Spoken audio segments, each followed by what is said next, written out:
Alam mo bang may celebrity dito sa Pinas na nagmamay-ari ng yate na may 5 floors sa loob? At yung presyo nito, pwede mo nang ibili ng 5 mansyon. Kaya i-ready mo na ang mga mata mo. Dahil ito ang top celebrities yacht na magpapabilib sa'yo. Number 5, Gretchen Barretos The Vapor. Ang presyo, nakakalulang 300 million pesos. Alam mo ba itong si Gretchen Barreto na tinaguri ang Queen of Classy Vibes at miyembro ng The Billionaires Club ay nagmamay-ari ng isang yate na kung saan yung presyo nito ay pwede mo nang ipagpatayo ng 5-star na hotel. They spend their weekends moments cruising Manila Bay kasama ang kanyang buong pamilya habang nanonood ng fireworks. At guess what? Hindi lang isa kundi 2 yate ang pagmamay-ari nila ni Tony Boy Cuanco. Isa na dito ang pinangalanan nila sa kanilang anak na babae called Dominic. Pero later on, they changed it to The Vapor kasi naman sobrang laki, parang literal na vapor talaga. Ang presyo nito, nasa 150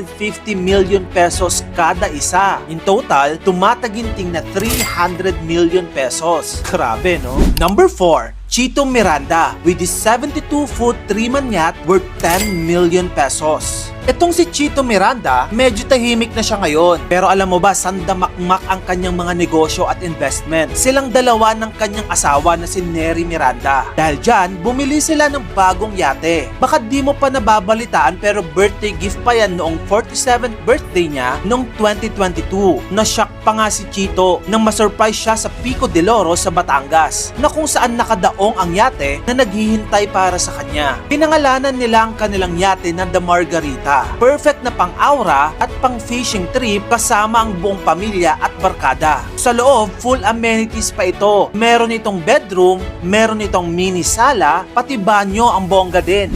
Number 3, Manny Pacquiao. Ang kanyang yate, ang Ferrari ng mga yate. Presyo nito, 250 million pesos. Itong si Manny Pacquiao, champion na sa ring, champion pa rin pagdating sa mga luxury toys. At yung toys niya, hindi lang kotse ha, kundi yate. Finally here, the Pac-Man Super Yacht in steel. Magnificent 45-meter super yacht called MY the Queen. Itong yate ni Manny Pacquiao, gawa pa ito sa Italy. Fully loaded ito with 2 master's bedrooms. Meron din itong 2 guest rooms at spot para sa 3 jet skis na tig 1 million pesos bawat jet skis. Nireveal din ni Jinky Pacquiao ang yate sa social media noong 2017 at simula noon, naging ultimate summer bonding spot ng Pacquiao family ang yate na ito. Ginagamit nila ito mostly sa Manila Bay pati papuntang property nila doon sa Boracay. Presyo nito, 250 million pesos. Grabe no, mapapasana all ka na lang talaga. Number 2, Willie Revillames MV Wow Cruiser 1 and 2 worth 100 million pesos. Eto, fun fact tayo. Alam mo ba itong si Willie Revillame, hindi lang isa kundi 2 ang yate niya. Grabe no? Ito ay ang MV Wow Cruiser 1 na 94-footer yacht na binili pa niya noong 2008. Ito ay nagkakahalaga ng 80 million pesos. Fully loaded ito ng 6 na bedrooms. Meron din itong 4 na banyo. Meron din itong karaoke systems. At pwedeng mag-dock dito ang mga jet skis. Samantalang sa labas naman ito, meron itong outdoor lounge areas na perfect para mag-dine. Yung pangalawa niyang yate ay ang Wow Cruiser 2. Ito naman mas maliit lang pero panalo pa rin ito dahil ang presyo nito ay 20 million pesos. Meron itong 2 bedrooms at 2 bathrooms. Grabe si Kuya Will. Number 1, Chavit Singson. Ang yate niya, Escalera MY Happy Life. Ang presyo ng kanyang yate ay 780 million pesos.